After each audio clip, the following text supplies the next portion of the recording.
Hello बच्चों, let's see this question. Match the given general formula with the respective functional group. हमारे पास general formulas दिए हुए हैं और उसके रिस्पेक्टिव जो फंक्शनल ग्रुप कंटेनिंग कंपाउंड्स वो दिए हुए हैं। हमें उन दोनों को मैच करना है। तो चलिए एक एक करके इसको हम लोग सॉल्व करते हैं बच्चों। सबसे पहले तो ये देखते हैं कि इस क्वेश्चन को सॉल्व करने के लिए हमारे पास कौन से की कॉन्सेप्ट की जानकारी होनी चाहिए। तो देखो, ये जो है आपके पास फॉर्मूलाज और जनरल फॉर्मूला का सवाल है ना। General formula of functional groups का सवाल है। तो जनरल फॉर्मूला सबसे पहला जो हमारे पास दिया हुआ बच्चों वो है हाइड्रोक्सी कार्बोनिल। देखिए हाइड्रोक्सी कार्बोनिल क्या होगा। हाइड्रोक्सी कार्बोनिल ये है कि एक कार्बोनाइल ग्रुप है उसमें और एक हाइड्रोक्सिल ग्रुप है। तो देखो हम क्या करेंगे ना, हर फंक्शनल ग्रुप वाले के लिए एक कंपाउंड लेंगे और उसके लिए उसकी मदद से जनरलाइज फॉर्मूला निकालेंगे। तो हाइड्रोक्सी कार्बोनिल का मैं एक एग्जांपल ले लेता हूँ, जैसे CH3 CH OH और ये CHO। ये बहुत ही सिंपल हाइड्रोक्सिल कार्बोनिल है। अब देखिए यहाँ पे कार्बन कितने हैं बच्चों, आपके पास कार्बन 3 है, हाइड्रोजन 6 है और ऑक्सीजन 2 है। ठीक है, तो इसको हम जनरलाइज अगर करें तो इस तरह से लिख सकते हैं क्या, इसको हम इस तरह से लिख सकते हैं CnH2nO2। तो ये ए जो है बच्चों, सॉरी ये पी है ना हमारा हाइड्रोक्सी कार्बोनिल वाला, यस। तो ये CnH2nO2 से मिल रहा है, यानी कि डी से मैच कर रहा है, तो डी हमारा पी से मैच कर लेगा। ठीक है, तो एक यहाँ पे मैच भी करते चलते हैं, डी हमारा पी से मैच कर गया। दूसरा हमारा क्या दिया हुआ है हमारे पास, अल्की अल्कीनाइन। देखिए अल्कीनाइन कहने का मतलब वहां पे एक डबल बॉन्ड भी है और एक सिंगल सॉरी ट्रिपल बॉन्ड भी है। यहाँ पे अल्कीनाइन है।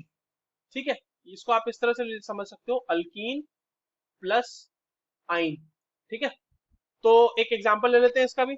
CH3 CH double bond CH C triple bond CH।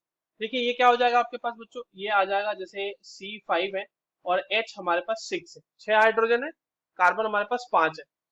पता नहीं लग पा रहा कि क्या हो जाएगा, क्या होगा इसका जनरल फॉर्मूला। थोड़ा सा और एक और एग्जांपल ले लेते हैं, छोटा एग्जांपल ले लेते हैं। CH2 CH C triple bond C, इसके लिए क्या हो जाएगा ये C4H4। तो अब हमारे पास समझ में आ रहा है कि अगर हम CN कर दें और H2N में से 4 माइनस कर दें तो हमारा आ जाना है। तो CnH2n-4 मैच कर रहा है किससे बच्चों, Q से, जो दिया हुआ है C में, है ना। तो C आपका मैच करेगा Q से। अगला देखते हैं, अगला हमारे पास साइक्लिक ईथर है।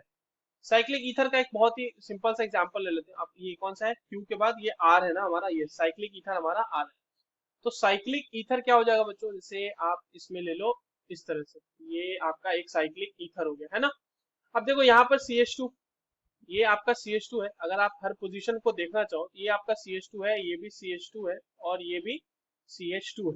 तो यहाँ पर से C3H6O आ रहा है, यानी CnH2nO। तो CnH2nO कहाँ पे दिया हुआ है देख लेते हैं। तो CnH2nO दिया हुआ है हमारे पास A में।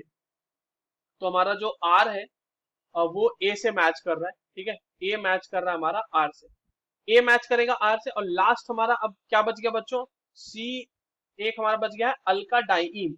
तो अल्काडाइन किससे मैच करेगा, बी से। ये तो करना ही है, बट कैसे करेगा ये देख लेते हैं। अब देखो अल्काडाइन का मतलब वहां पे आपके पास दो अल्कीन है, मतलब दो डबल बॉन्ड है। तो एक अल्काडाइन की अगर हम बात करें तो यहाँ पर ये कुछ ऐसा है, CH2 CH CH CH2, यानी C4H6, यानी ये कितना हो जा रहा है, CnH2n में से माइनस कर देंगे 2, तो ये आ जाएगा आपका। ठीक है, तो आपका ऐसे भी पता था ही कि बी जो है हमारा मैच करेगा एस से।